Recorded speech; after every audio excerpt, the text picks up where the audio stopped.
Bonjour à toutes et bonjour à tous. On est aujourd'hui à quelques kilomètres du Havre, dans le petit village de Turtot, pour découvrir la Turtot Geek Convention, la 4e édition. Aujourd'hui va être une journée de partage entre petits et grands. D'ailleurs, même les grands vont apprendre aux enfants, les enfants vont apprendre aux parents. On va retrouver du manga, du jeu vidéo, du cosplay, bref, tout l'univers de la pop culture qui nous fait rêver. Alors si vous le voulez bien, on va prendre notre petit sac à dos, notre goûter, et c'est parti. Allez, suivez le guide.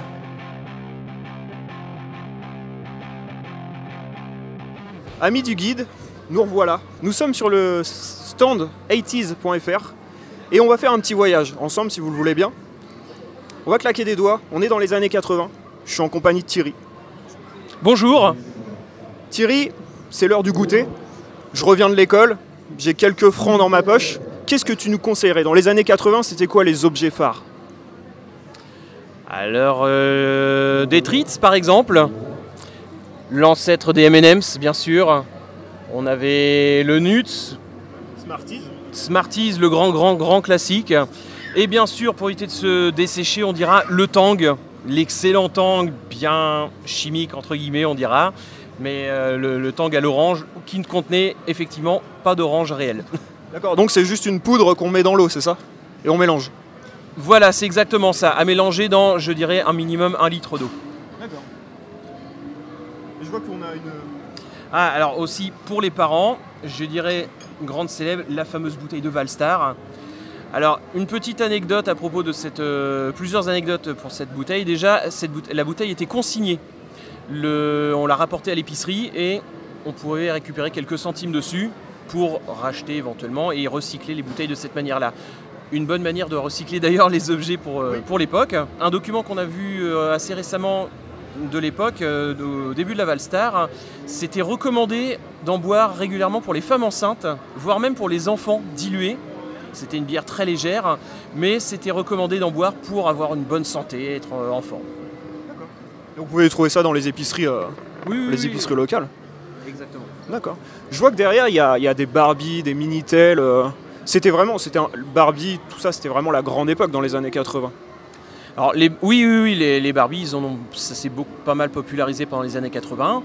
Elles datent quand même déjà d'un plus des années 50-60. On en a encore aujourd'hui, donc c'est, je dirais, un petit peu intemporel. Mais il y en a une grosse partie issue des années 80 qui ont beaucoup marqué les petites filles de l'époque et qu'on aime bien représenter aujourd'hui. Certains modèles assez classiques qu'on retrouve. Est-ce que pour toi, c'est important de faire vivre ces objets pour les générations futures qui ne connaissaient pas forcément? Par exemple, le Minitel, je pense qu'il y a plein d'enfants qui ne connaissent pas ce que c'est qu'un Minitel. Ou même ces jouets-là, c'est important pour toi de transmettre ça au futur? Oui, je trouve que c'est important. Ça a été une décennie vraiment formidable. Il y a eu beaucoup de libération, de nouvelles choses, les mentalités qui ont changé, tout un tas de choses de ce genre-là. Et au niveau technologique, on a eu le début de la micro, des choses comme ça. Et donc les présenter, que les gens puissent y toucher. Bon, on a sur le stand une grande partie qui est de la vente d'objets d'époque, mais il y a aussi une partie collection, entre autres toute cette partie-là, c'est de la présentation. On a surtout fait le thème de la cuisine cette année, avec beaucoup de l'électroménager d'époque, des produits d'époque. Dans le coin là-bas, il y a aussi des ordinateurs anciens, donc du micro 8 bits. Les consoles, j'en mets pas parce que on en trouve à chaque fois. Dans toutes les conventions, il y a toujours des consoles de présenter. Du micro, c'est déjà un peu plus intéressant, on peut se rendre compte de choses qu'aujourd'hui on utilise un ordinateur, c'est naturel, mais à l'époque c'était quelque chose de révolutionnaire, et voir un petit peu l'évolution au niveau de la puissance de l'époque et ce qu'on a maintenant permet d'avoir un petit comparatif. Oui, parce que je vois qu'à l'époque des MP3 et tout, il y a un petit peu de vinyle aussi sur le stand. Oui, le vinyle, un grand classique aussi pour la musique.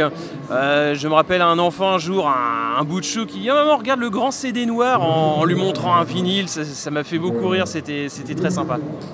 Et tous ces objets-là, tu voulais les récupérer par rapport à des brocantes? C'est des gens qui vous les amènent ou ça se passe comment? Je dirais à 85-90%, c'est du vide-grenier. C'est de la brocante, on a du don aussi. La partie électroménager qu'on a cette année, c'est un copain qui nous a fait un don mais énorme d'énormément d'appareils comme ça. On a sur le stand aussi là, un aspirateur Moulinex d'époque, pareil, c'est un don. Voilà, on commence à nous en donner un petit peu plus du fait des expos. C'est arrivé qu'on nous amène pendant une expo, qu'on nous amène, tenez, je vous offre ça pour que vous le mettiez sur votre stand. Ça fait toujours très plaisir. Et on est très preneur de produits comme ça, de manière à pouvoir les exposer. D'accord, bah Thierry, merci. Vous avez un site internet, j'ai vu? Oui. Ouais. Une page Facebook? Alors il y a le site internet itis.fr avec beaucoup d'articles dessus, de sujets qu'on ne retrouve pas sur d'autres sites, des sujets un peu exotiques on dira. Il y a la page Facebook aussi, incontournable aujourd'hui pour pouvoir communiquer. Et il y a un forum de discussion, bon il est un peu en perte de vitesse du fait de Facebook, mais surtout le site, la page Facebook qui tourne plutôt bien. D'accord, et ben un grand merci à toi. Nous, on va continuer notre périple, on va finir notre goûter et je vous dis à tout de suite. Alors, notre escale continue, un petit détour dans l'horreur. On est à l'Horror Box, je suis en présence de Jonathan. C'est bien ça, oui, Jonathan. Donc gérant et donc préparateur et créateur du stand Horror Box. Est-ce que tu peux nous parler un petit peu de l'Horror Box, ce qu'on peut y trouver? Oui, bien sûr. Alors l'Horror Box, c'est comme son nom l'explique, c'est de l'horreur avant tout. Donc bien sûr, l'horreur est avant tout fantastique et horreur, donc horrible, c'est le cas de le dire. Donc dans tout ça, nous on trouve tout ce qu'on crée, donc que ce soit des répliques, des armes, des effets spéciaux touchant à l'horreur, au fantastique. Donc du coup voilà, on crée tout ça jusqu'au maquillage. Alors c'est vraiment un regroupement de plein de corps de métier dans les effets spéciaux. Donc on n'est vraiment pas limité, on s'élargit vraiment dans tout ce qui est fantastique, horreur. Ça fait longtemps que vous faites ça? Alors officiellement, Horror Box existe depuis 2 ans, mais JC Création, donc l'entreprise mère de Horror Box, existe depuis 6 ans. Après maintenant on a découvert cette nouvelle expérience qu'on a voulu partager avec les gens et du coup on a vraiment voulu lancer ça dans les conventions et dans les magasins avec des partenariats, etc. Quelque chose qui se développe pas mal, donc l'horreur, tout le monde a son petit côté horreur entre guillemets. Donc voilà, on a voulu vraiment découvrir tout ça et Horror Box officiellement, voilà, ça va faire 2 ans, mais 2 ans on s'est vite développé et qu'on continue vraiment à développer pour essayer après d'avoir des gros projets dans la région. Donc que ce soit au niveau série, tourner des films, des courts-métrages, des choses comme ça, en relation et en partenariat avec pas mal de cinéma, des choses comme ça. Alors je vois, on a vu qu'il y a pas mal de répliques, autant du vrai, un petit peu plus pour le cosplay. Est-ce que si vous aviez des conseils à donner aux cosplayers qui voudraient se lancer à créer leurs propres choses et tout, ce serait quoi? Alors le conseil ce serait déjà de trouver vos matières premières. Donc si vous êtes en cosplay, forcément il y a des réglementations à respecter, donc au niveau des stands, des conventions. Donc vous n'avez pas forcément le droit d'accéder avec tout dans les conventions par rapport au plan Vigipirate, etc. Mais le principe c'est surtout de créer tout main, donc ce qui n'est pas difficile à faire. Après il faut vraiment tomber sur des bons matériaux. Et si j'ai un conseil à vous donner, c'est partir toujours de la photo de base.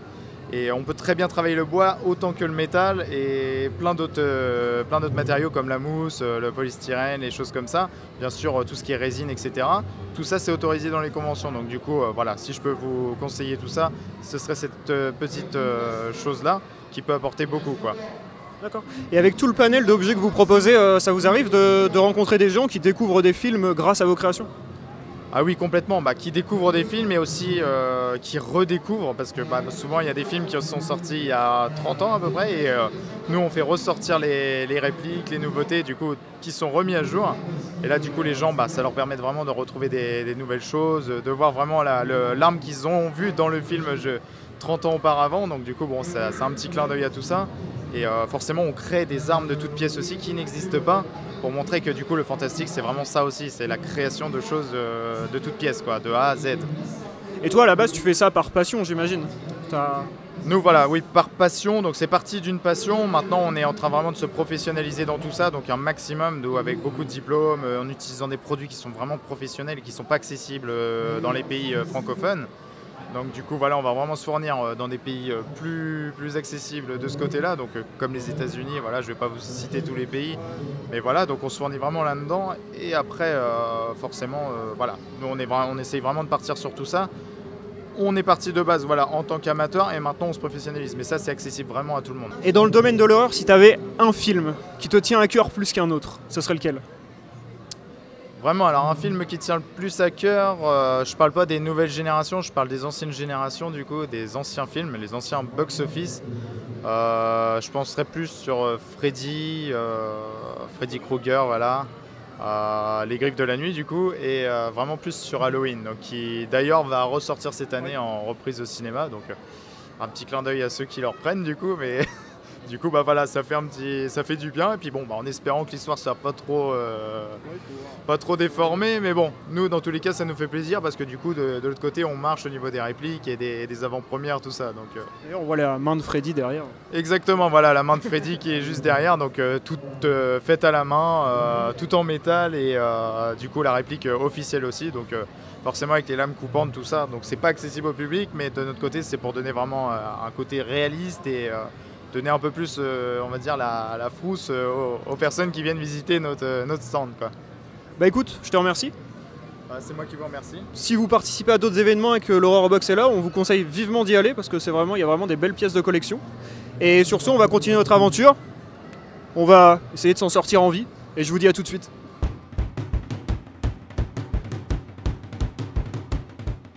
Nous continuons notre périple dans une galaxie lointaine, très lointaine cette fois-ci. Mais on va parler un petit peu de sport. Et c'est pas moi qui vais vous en parler, c'est plutôt un expert. Ce serait Simon. Simon, bonjour. Bonjour. Est-ce que tu peux nous parler un petit peu de cette pratique une sorte d'escrime avec des sabres laser? Donc le combat sportif au sabre laser en fait est effectivement inspiré évidemment de la saga Star Wars, mais on a en fait gardé toute la partie réelle qu'on peut retrouver dans des arts martiaux, des sports de combat, pour créer quelque chose de nouveau en les mélangeant tout simplement, avec des règles par contre inédites. Donc là par exemple on voit une forme essentiellement à deux mains qui est inspirée du kendo, de l'escrime médiéval et de l'aïkido. On a des formes après plus rapides à une seule main avec le kung-fu, la canne de combat et l'escrime moderne tel qu'on peut le voir. Il faut savoir que c'est une discipline qui est désormais reconnue par la Fédération française d'escrime, qui a un vrai programme de développement pour cette discipline. En Normandie par exemple on a une quarantaine de clubs d'escrime traditionnels et en fait au sein de ces clubs va se développer de la pratique de sabre laser et on va les aider dans ce sens-là. Et du coup c'est un sport, comme tu me le disais tout à l'heure, pour les adultes? Oui, à l'heure actuelle, le matériel est trop lourd pour une pratique au niveau des enfants, ça nécessite une certaine maîtrise.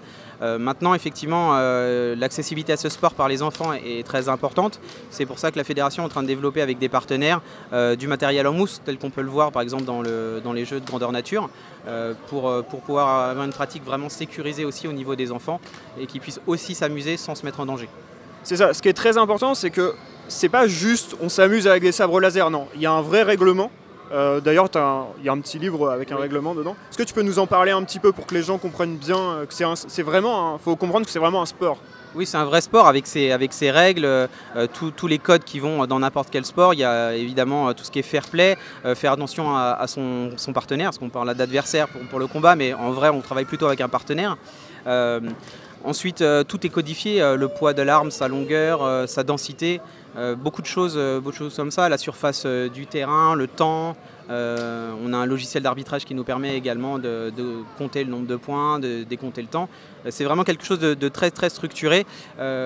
Pour une pratique sécuritaire, c'est très très important. Les gens sont là pour s'amuser. Il y a effectivement ce côté très ludique où on vient chercher l'autre.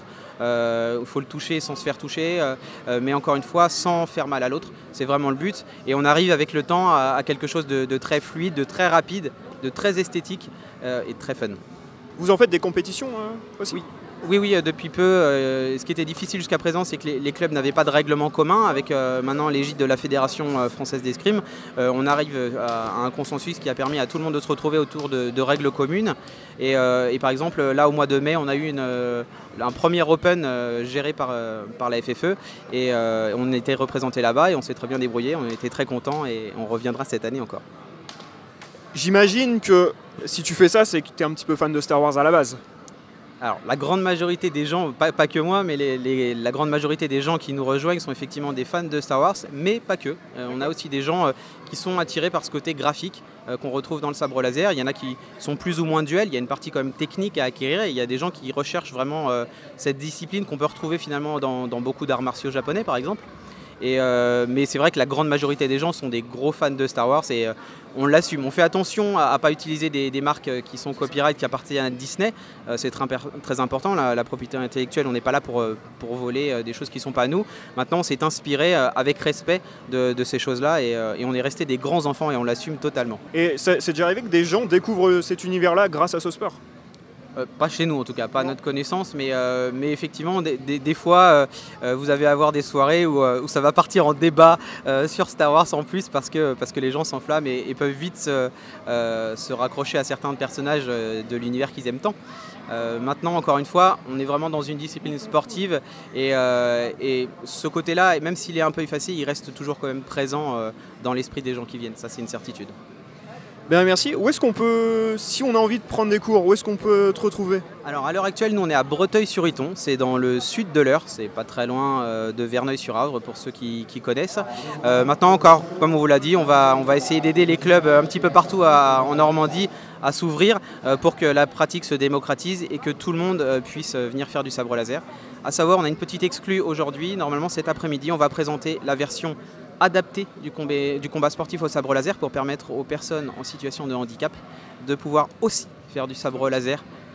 Les personnes qui ont créé notre association sont tous professionnels de santé à la base et donc du coup pour nous c'était un leitmotiv important et on est très fiers cette année de pouvoir apporter ces nouvelles règles et cette nouvelle version qui est fun puisqu'elle est en équipe, c'est pas de l'escrime tel que vous pouvez l'avoir en escrime en e-sport où les deux fauteuils sont en quinconce et les gens ne bougent pas. Là c'est un travail d'équipe avec un pousseur, on peut toucher le pousseur et celui qui est sur le fauteuil doit protéger celui qui le pousse aussi. Donc il y a un côté encore différent, très très ludique aussi et qui permet de collaborer avec des personnes en situation de handicap, des personnes valides et les deux s'amusent énormément dans cette discipline aussi.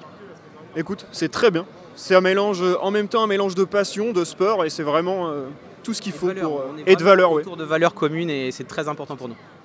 Écoute, je te remercie et tout de suite on va voir un petit extrait de comment se déroule un combat. A tout de suite. Saluez-vous. En garde. Messieurs, combattez. Donc là j'ai donné le signal. Vous voyez. Alors il y a deux touches. Les touches mortelles et les touches non mortelles. Quand on sera dans un cas de touche non mortelle, ils vont juste écarter les mains. Quand ce sera une touche mortelle, au niveau de la tête, ils vont le signaler. Là, il a signalé une touche mortelle qu'il l'a touché au niveau de la tête. Bon, comme vous voyez, on est équipé des gants en Kevlar, des masques d'escrime, une touche mortelle. Chaud, rouge. Chaud, c'est pour désigner une touche mortelle. J'ai désigné chaud rouge parce que c'est le rouge qui a effectué une touche. Là, il y a une touche non mortelle. Encore une, il a écarté les mains.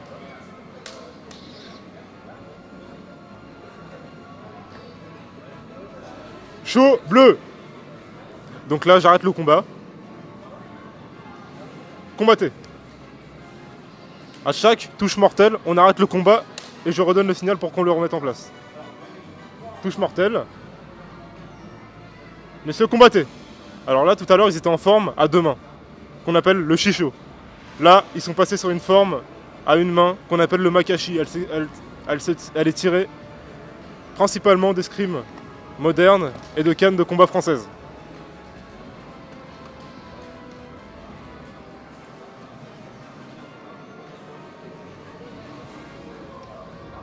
C'est un sport qui demande beaucoup de fluidité, qui demande beaucoup de souplesse également.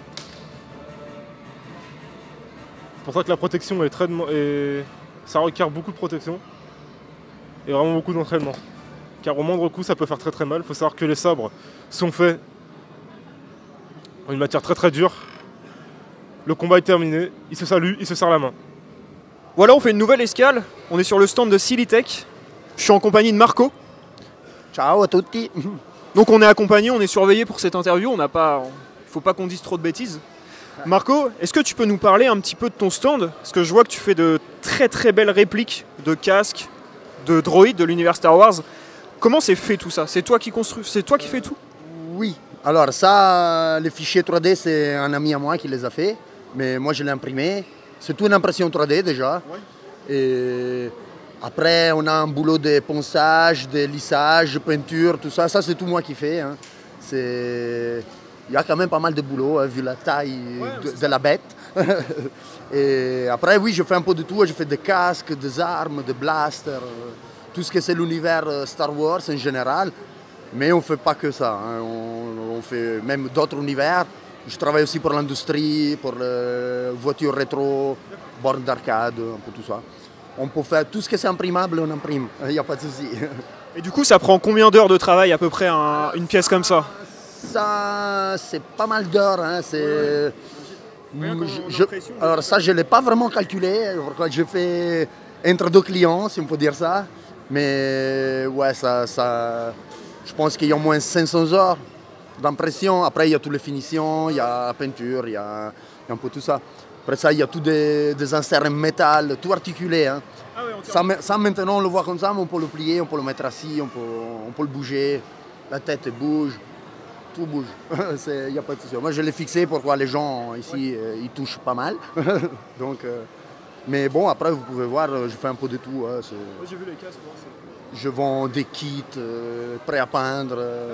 Selon moi, je suis spécialisé sur mesure. Hein. J'aime bien faire les trucs personnalisés, que les clients il est bien content et il a bien ce qu'il veut, comme il veut. C'est pas mal. À la base, tu es fan de Star Wars? Oui, je pense. oui, je suis fan de Star Wars, pas que, hein, mais, oui, c'est ça. Mais oui, à la base, j'aime bien Star Wars. Ouais. Est-ce qu'il y aura une pièce dont tu es vraiment fier dans ta collection? Ah ben ça, déjà. Le droïde? Ça, déjà. Et après, il y a mon armure là-bas, je ne sais pas si on peut la voir. Toutes mes pièces, j'aime bien. Hein. Toutes mes pièces, de toute façon, j'ai mis les cœurs pour les faire. Et je suis content d'à peu près toutes les pièces que j'ai fait. Mais ça, c'est ma fierté, hein, c'est mon petit dernier. Ça tient pas mal de place à la maison, mais on fait avec. C'est mon nouveau colocataire. Tu as un site internet sur lequel les gens peuvent venir retrouver on a Facebook et Instagram. Hein. C'est Silitech 3D Printing, soit sur Facebook, soit sur Instagram. Alors, on est sur une très belle pièce. Alors, ça, c'est mon armure personnelle. Hein. C'est un site acolyte. Ça vient de jeux vidéo Old Republic, de Star Wars, où il y a pas mal d'armures bien badass, comme on peut dire. Et ça, c'est tout un imprimé 3D. Hein. Je fais tous les harnais. Elle est bien complète. On voit bien, il y a les jambes, il y a les torsos, il y a les masques. C'est un masque intégral, attaché avec des aimants. Ouais, c'est super bien détaillé, hein, parce que vraiment, il y a un travail dessus. Vraiment, comme si c'était vraiment les marques d'usure et tout. Ouais, ça, j'ai essayé de la faire un peu vieillie. Hein. Ils sont pas tout propres, disons, dans l'univers Star Wars. Et ça, je vais me la mettre en plus tout à l'heure. Et du coup, par exemple, un casque comme ça, tu l'imprimes en une fois ou en plusieurs parties? La face s'imprime en une pièce, ouais, et le derrière en une pièce. Donc ça fait les deux pièces. Vu que j'ai des imprimantes assez grandes, on fait jusqu'à 50 par 50 cm. Donc ça nous permet de faire quand même de grosses pièces. Et ça permet d'avoir moins de boulot après, de collage, de mastic et tout ça. Et, non, je suis assez fier de ça. Disons, elle est plus belle en mouvement. Hein. Là, c'est un peu sur les mannequins, elle est un peu rigide. Mais le mouvement, elle va être beaucoup plus belle. Bah écoute, je te remercie. C'est vraiment impressionnant. Je vous conseille à tous d'aller faire un petit tour sur le Facebook et voir un peu toutes ces œuvres parce que c'est très impressionnant. Et il y a beaucoup de nouveautés à sortir hein, prochainement. Des grosses armures notamment et des gros droïdes aussi. Je ne veux pas dire plus, il faut suivre. Ça marche, ouais, il n'y a pas de souci. Je pense que les gens qui aiment Star Wars et tout ça, ils iront y faire un tour. Je pense. Je te remercie. Merci, ciao.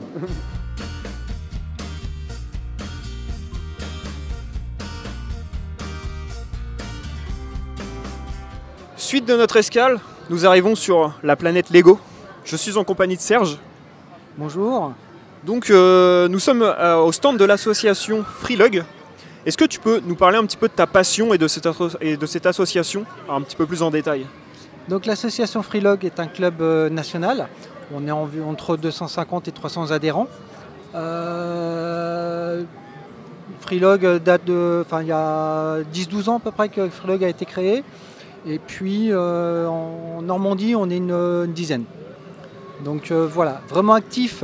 On est 4 à vraiment faire des expositions en Normandie sur les 10 que l'on est, mais on se retrouve en exposition comme aujourd'hui. Et je vois qu'il y a de très belles pièces de Lego.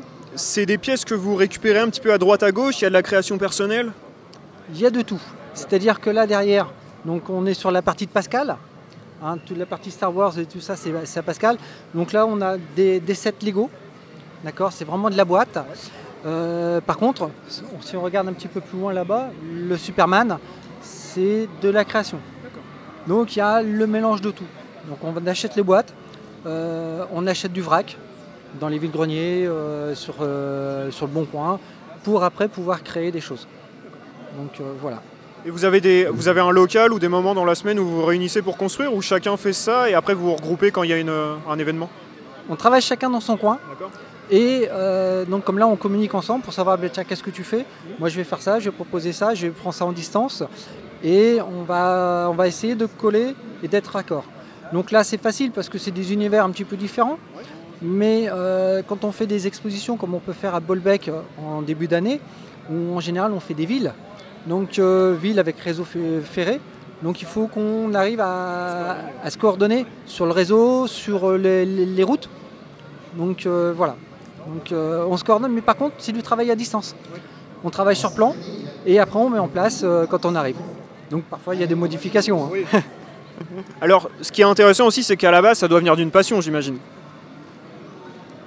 Pas à la base pour moi. Non, d'accord. Vous avez découvert ça Moi, petit j'étais mécano.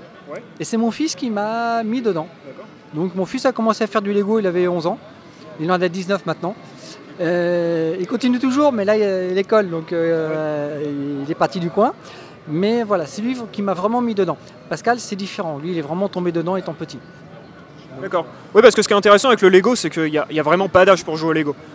Il n'y a pas d'âge pour jouer au Lego. Pour la bonne et simple raison, c'est que dans le club, il y a très peu d'enfants. Ouais. Beaucoup d'adultes. Ah, d'ailleurs, on nous appelle des affoles. Adultes fans of Lego. D'accord. Donc voilà, c'est vraiment un monde d'adultes. Bon, il y a des enfants quand même un petit peu. Mais à la base, c'est beaucoup d'adultes. Quand on voit le prix des boîtes, ça calme aussi, quoi. Donc il y a ça aussi, quoi. C'est une passion qui revient cher, comme toute passion, je pense. Donc, Enfin, Lego a toujours eu une certaine qualité très bien. Enfin, malgré, je trouve, le prix de certaines boîtes, il y a la qualité derrière, de toute façon. Oui, il y a de la qualité derrière. Oui.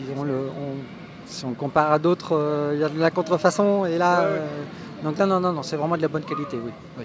Et il y a une pièce de Lego de laquelle vous êtes vraiment fier, une création que vous auriez fait ou... Là, moi, tout de suite, oui, parce que pour cette expo-là, j'ai fait tout un thème sur Cosmos 1999. Donc avec les aigles, avec représenter une petite surface lunaire. Mais j'ai également fait, et ça je suis content, c'est les armes. Donc le pistolet laser de l'époque, l'intercom. Donc j'ai réussi à reproduire tout ça. Et là je suis assez content de ce que j'ai réussi à faire. Vous passez beaucoup d'heures par semaine à construire des Lego ou à imaginer peut-être ce que vous allez faire dans les futurs salons? Oui. Alors, quand on est en préparation d'exposition, c'est beaucoup de soirées à préparer, à mettre en place, à construire éventuellement, parce qu'il y a des choses qui sont déjà montées, on sait déjà un peu ce qu'on peut faire. Et comme là, pour cette expo-là, Geek, donc on veut coller dans le thème. Donc effectivement, là, il y a beaucoup de création. Donc des choses que j'avais déjà préparées à l'avance, parce que ça fait longtemps, pour Cosmos, ça fait longtemps que je voulais le faire. Donc j'avais déjà commencé à le faire. Mais j'ai fini, c'est simple, j'ai fini jeudi à construire justement l'arme et l'intercom. Et on peut vous retrouver sur Facebook, il y a peut-être un site internet, non? Alors moi je suis sur Facebook, donc moi c'est Serge Dallet, donc on me retrouve facilement. Après, j'ai pas forcément de site internet pour montrer ce que je fais, je le mets sur mon compte Facebook. Et du coup, si vous aviez un petit message aux jeunes ou aux moins jeunes qui voudraient se lancer dans le Lego et qui voudraient vivre cette passion?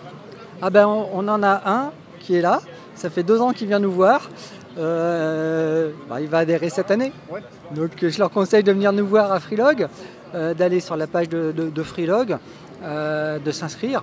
Et puis après de venir nous rencontrer en exposition. Mais surtout, garder son âme d'enfant. Parce que c'est le plus important. On est là vraiment pour s'amuser. On n'est pas là pour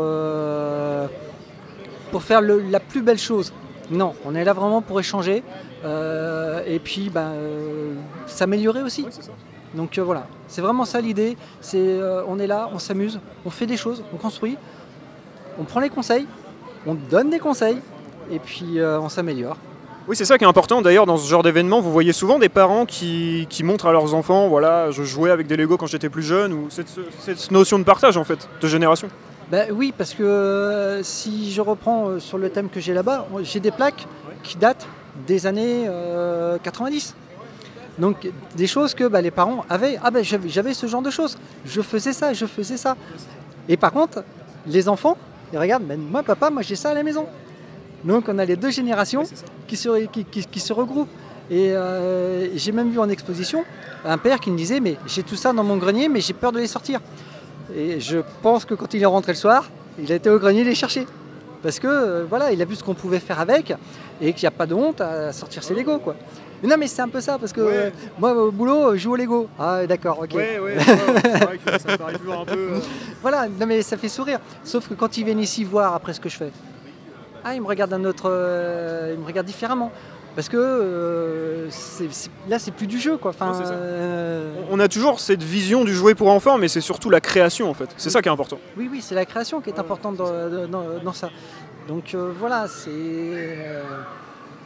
de l'échange, c'est du partage et c'est de l'amusement. C'est ce qu'il faut. C'est le plus important. C'est le plus important, oui. Un grand merci à vous. Et nous, écoutez, on se retrouve pour la suite de notre voyage et c'est parti, suivez le guide. Eh bien, c'était un beau voyage dans le temps. Bah oui. Alors, si je suis ici, je suis en compagnie de David. Tout à fait. Et David, ta passion, je pense que c'est Doctor Who. Ouais, je pense que ça peut se voir un tout petit peu, notamment grâce à cette machine. Donc voilà, on se fait plaisir, on est là avec tout le monde et puis vous rencontrer, c'est super cool quoi. Est-ce que tu peux nous parler un petit peu de ta chaîne, de ta passion pour Doctor Who? D'où est venue cette passion? Est-ce que c'est quelqu'un qui te l'a transmis ou est-ce que tu l'as découvert par toi-même? Alors, cette passion, j'ai découvert Doctor Who tout seul. C'était environ en 2006, au moment où on voyait les premiers épisodes d'Eccleston. Et on s'est retrouvés au fur et à mesure plongés dans un univers que j'ai trouvé énorme, sans limite. Et plus j'en découvrais, plus j'avais envie d'en découvrir. Donc ça a commencé comme ça, au fur et à mesure j'ai commencé à acheter quelques livres, quelques petites figurines et malheureusement comme toute passion ça commence à grignoter un petit peu le reste. Et il y a quelques temps, il y a environ 1 an, j'ai terminé ma licence en communication et on me demandait de faire un projet. Et le problème c'est que le projet qu'on me demandait de faire, ça me plaisait pas. Donc j'ai cassé toutes les conventions, un petit peu à l'image de la série et j'ai lancé ma chaîne. Au début en me disant je serai tout seul et au fur et à mesure j'ai vu que les gens commençaient à s'intéresser, venaient. Alors peut-être à cause du contenu, peut-être à cause du bonhomme aussi parce que des fois ça peut aider. Mais surtout par rapport au concept, c'est-à-dire que je ne fais pas comme beaucoup, c'est-à-dire que j'impose pas mon contenu, c'est les gens qui choisissent ce que je fais. Et je pense que ça a peut-être plu, ça a peut-être permis à des gens de se dire tiens, il y a ça que j'ai pas compris, ça que j'ai pas compris, je vais en profiter. Et donc voilà, depuis 1 an on grandit et première convention, donc c'est génial parce que beaucoup de gens aimeraient ça. Donc on a cette chance et on en profite. Ça vous permet de pouvoir rencontrer des gens géniaux, donc autant que ça dure. Et j'ai vu sur ta chaîne, quand vous êtes allé chercher le Tardis, ouais. Alors c'est une très belle réplique déjà, c'est pas mal. Et du coup c'est une réplique, tu la gardes chez toi cette réplique ou? Ouais. Alors dans le studio malheureusement j'ai 10 mètres carrés qui fait bureau, studio et chambre le week-end. Donc malheureusement on peut pas le construire entier parce que ça fait quand même 1m50 sur 1m50 au sol, sur 2m52 de haut, sans compter la petite lampe. Donc c'est vrai que malheureusement ça prend énormément de place. Et donc sur la chaîne on voit que la façade. Le reste est stocké en fait dans le garage en attendant des conventions comme ici où on peut se permettre de la monter entier. Parce que c'est vrai que pareil c'est du boulot, c'est lourd donc on peut pas se permettre de tout monter à chaque fois et redémonter. Au moins on se fait plaisir et puis ça permet aux fans de voir quelque chose on va dire de connu dans la série quoi. C'est emblématique un petit peu. Donc même si le tournevis a disparu pendant quelques temps, au moins le Tardis restait plus ou moins. Même si à une époque il y a eu un morceau de temps où il n'y avait pas, mais au moins c'est quelque chose que tout le monde reconnaît quoi. Et ça t'arrive de rencontrer des gens qui connaissent pas du tout Doctor Who et qui justement sont intéressés par... Alors oui, ouais, c'est même étonnant, c'est des gens qui s'arrêtent, ils me disent mais c'est quoi ça, c'est les toilettes publiques? Je fais mais non.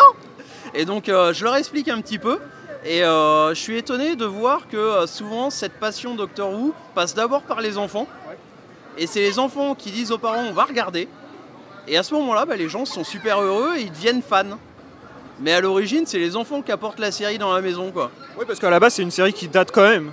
Donc, Il y a du background, hein. C'est l'une des plus anciennes séries, on va dire, européennes, parce que 1963, on est à 55e année.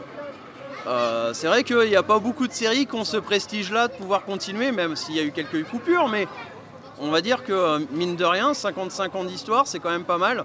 Et ça permet de pouvoir découvrir beaucoup de choses. C'est entre la série, les paramédias, les audios, les livres, et puis il y a eu une série animée qui avait été faite un petit peu. Donc, il y a des comics. Ah ouais, il y a les comics, on n'arrête pas d'en découvrir. Et c'est ça qui est bien. J'ai une question à te poser, que je pose à tous les fans. Si tu avais un docteur à garder. Alors, moi je suis contrariant, moi. C'est-à-dire qu'en fait, il y a beaucoup de gens qui se disent « Ouais, moi je préfère le docteur de Matt Smith, je préfère le docteur d'Eccleston ou Capaldi. Bientôt Jodie, on va avoir. » Moi je suis contrariant puisqu'en fait j'ai tendance à dire on ne peut pas aimer un docteur. On aime le docteur. C'est-à-dire que le problème c'est que chaque incarnation peut être considérée comme, on va dire, une facette de lui qui nous laisse découvrir avec des périodes de sa vie comme nous on en a. Et c'est vrai que, alors j'ai tendance à dire j'aime les docteurs. Après si on me demande quel acteur j'ai préféré, là ça change. Et là je peux dire personnellement moi c'était Matt Smith. Le côté rigolo, très enfantin, qui a fait enfin son deuil de son histoire. Et pour une fois il avançait, il recommençait une nouvelle vie. C'est d'ailleurs un reproche qu'on lui a fait dans la série, c'est il y a d'autres docteurs qui lui ont dit mais t'as oublié. Non, simplement il a passé un cap et il recommence sa vie, donc c'est voilà. Si on me demande l'acteur, c'est Matt Smith, sinon c'est le docteur, point final. Écoute, je te remercie. On te retrouve sur YouTube. Ouais. T'as un Facebook? Alors, j'ai un Facebook, un Twitter, Instagram, un site internet qui vient de s'ouvrir, même un Discord. Si les gens veulent découvrir et rencontrer des Whovians, il n'y a aucun problème, on accepte tout le monde du moment qu'il y a du respect. Et tout ça, c'est au nom des enfants du Tardis. Ça marche, il n'y a pas de souci. Bah écoute, je te propose, on refait un petit tour dans le temps et puis... tu vas aller où? Où tu veux. Bah, c'est toi qui pilotes. On va essayer d'aller quelque part, sans trop se perdre. Ouais, c'est parti. Voilà, notre aventure touche à sa fin. C'était la Turto Geek Convention, 4e édition. On a voyagé à travers toute la pop culture aujourd'hui. Et on espère bien qu'on se retrouvera l'année prochaine, c'est même sûr. Et sur ce, je vous dis à plus. Et si vous avez l'occasion d'y passer l'année prochaine, allez-y. Et en attendant, continuez de jouer, continuez de lire, continuez de dessiner, continuez de vivre vos rêves, jouer au Lego, tout ce que vous voulez. C'était le guide de survie du Geek à vrai. Et je vous dis à la prochaine. Sur ce, moi je repars à l'aventure. C'est quoi cette arnaque? C'est plus grand normalement à l'intérieur, pourquoi c'est aussi petit?